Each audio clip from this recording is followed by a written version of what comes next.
Hello বন্ধুরা, আমি শাফিক আর আপনারা দেখছেন দাদাভাই নেট পয়েন্ট। রবীন্দ্রভারতী ইউনিভার্সিটিতে আপনারা যারা এমএ কোর্স অর্থাৎ পিজিতে ফার্স্ট সেমিস্টারে পড়াশোনা করছেন, আপনাদের কিন্তু ফাইনাল পরীক্ষার এডমিট কার্ড ডাউনলোড শুরু হয়ে গেছে। এখানে দেখতে পাচ্ছেন 26/6/2023 অর্থাৎ আজ থেকেই আপনারা কিন্তু এডমিট কার্ড ডাউনলোড করতে পারবেন।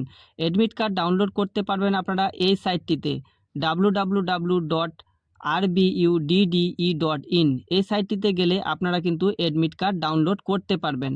তো এডমিট কার্ড আপনারা কিভাবে ডাউনলোড করবেন, আপনাদের পরীক্ষার সেন্টার কোথায় পড়বে এবং আপনাদের পরীক্ষার হলে কি কি নিয়ে যেতে হবে, সমস্ত কিছু আলোচনা করব। তো ভিডিওটিকে আপনারা স্কিপ না করে আপনারা সম্পূর্ণ ভিডিওটিকে দেখুন। এডমিট কার্ড ডাউনলোড করার জন্য আপনারা এই সাইটটিতে ক্লিক করবেন। ক্লিক করলে আপনার কাছে কিন্তু ঠিক এইভাবে সাইটটি আপনার ওপেন হয়ে যাবে, অর্থাৎ রবীন্দ্রভারতী ইউনিভার্সিটির যে সাইট, সেই সাইটটিতে আপনি কিন্তু চলে আসবেন। এই সাইটটির লিঙ্ক আমি ভিডিও ডিসক্রিপশন বক্সে দিয়েছি, আপনি সেখানে ক্লিক করলে সোজাসুজি আপনি এই পেজটিতে চলে আসবেন। এখানে আসার পরে আপনি একটু নিচের দিকে চলে আসবেন। নিচের দিকে আসলে এখানে দেখতে পাচ্ছেন ডাউনলোড আইডি কার্ড, আর তার নিচে রয়েছে web portal for student college university. তো এই যে web portal for student college university, এই জায়গাটিতে ক্লিক করবেন। ক্লিক করলে নেক্সটের পেজটি আপনার কাছে ঠিক এইভাবে চলে আসবে। তো এখানে নিচে আপনি দেখতে পাচ্ছেন যেখানে schedule for MA semester 1 examination 2022 CBCS non CBCS. তো এখানে কিন্তু আপনি এক্সামের যে রুটিন, সেই রুটিনগুলো কিন্তু পেয়ে যাবেন। তো এখানে সেমিস্টার 1 এবং সেমিস্টার 3-র এক্সাম রুটিন দেওয়া রয়েছে। তো আমরা এডমিট কার্ড ডাউনলোড করব, এই জন্য স্টুডেন্ট লগ ইন এই অপশানটিতে আমরা ক্লিক করব। এখানে ক্লিক করলে আপনার কাছে ঠিক এইভাবে ওপেন হয়ে যাবে। এখানে দেখতে পাচ্ছেন ইউজার নেম, তো আর এখানে দেখতে পাচ্ছেন পাসওয়ার্ড। তো আপনি যখন ফর্ম ফিল আপ করেছিলেন পরীক্ষার জন্য, তখন যে ইউজার নেম এবং পাসওয়ার্ড আপনি তৈরি করেছিলেন, সেই ইউজার নেম এবং পাসওয়ার্ডটি আপনাকে কিন্তু এখানে বসাতে হবে।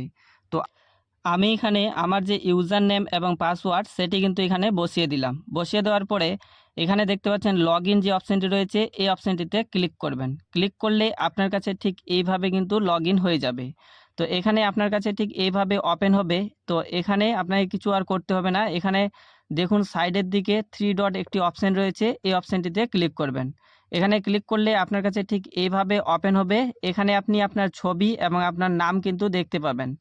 এবং নিচের দিকে আপনি চলে আসবেন, এখানে দেখতে পাচ্ছেন অ্যাপ্লিকেশন ফর এক্সাম একটি অপশান পেয়ে যাবেন। দেখতে পাচ্ছেন এখানে অ্যাপ্লিকেশন ফর এক্সাম। তো এই অপশানটিতে আপনাকে ক্লিক করতে হবে। তো এই অপশানটিতে ক্লিক করলে আপনি যে এক্সামের জন্য ফর্ম ফিল আপ করেছিলেন, সেই অপশানটি আপনার কাছে কিন্তু ওপেন হবে। এবং এখানে দেখুন প্রিন্ট এক্সামিনেশন ফর্ম রিসিপ্ট, অর্থাৎ আপনি যে রিসিপ্টটি প্রিন্ট করেছিলেন সেটি পাবেন। এবং তার পাশেই কিন্তু ডাউনলোড এডমিট একটি অপশান পেয়ে যাবেন। তো এখানে ক্লিক করবেন। এখানে ক্লিক করলে আপনার যে এডমিট কার্ড, সেই এডমিট কার্ডটি আপনার কিন্তু নিচের দিকে চলে আসবে, ঠিক এইভাবে আপনার শো করবে। এবং নিচে কিন্তু আপনি প্রিন্টের অপশান এখানে পেয়ে যাবেন। তো একটু নিচের দিকে আসলেই আপনি কিন্তু এখানে প্রিন্ট পাবেন, রিফ্রেশের অপশান পাবেন। তো এখান থেকে আপনি প্রিন্ট করে নেবেন। এবং এক্সাম ভেন্যু অর্থাৎ এক্সামিনেশন ভেন্যু এখানে আপনি দেখতে পাবেন। তো দেখতে পাচ্ছেন এখানে কালিয়াগঞ্জ কলেজে কিন্তু সেন্টার পড়েছে। তো ঠিক এইভাবেও আপনি কিন্তু আপনার এক্সাম সেন্টার এখানে দেখতে পাবেন। এবং পরীক্ষার হলে আপনাকে কিন্তু নিয়ে যেতে হবে এই এডমিট কার্ডটি, এবং তার সঙ্গে আপনাকে কিন্তু আইডেন্টি কার্ড এবং রেজিস্ট্রেশন সার্টিফিকেট, এই 3টি জিনিস অবশ্যই কিন্তু আপনাকে পরীক্ষার হলে নিয়ে যেতে হবে। তো এখান থেকে আপনি এডমিট কার্ডটি প্রিন্ট করে নেবেন। তো আজকের ভিডিওটি এইটুকুই। ভিডিওটিকে আপনাকে ভালো লাগলে অবশ্যই লাইক করবেন এবং আমাদের এই ছোট্ট চ্যানেলটিকে সাবস্ক্রাইব করে আমাদের সাথে থাকবেন।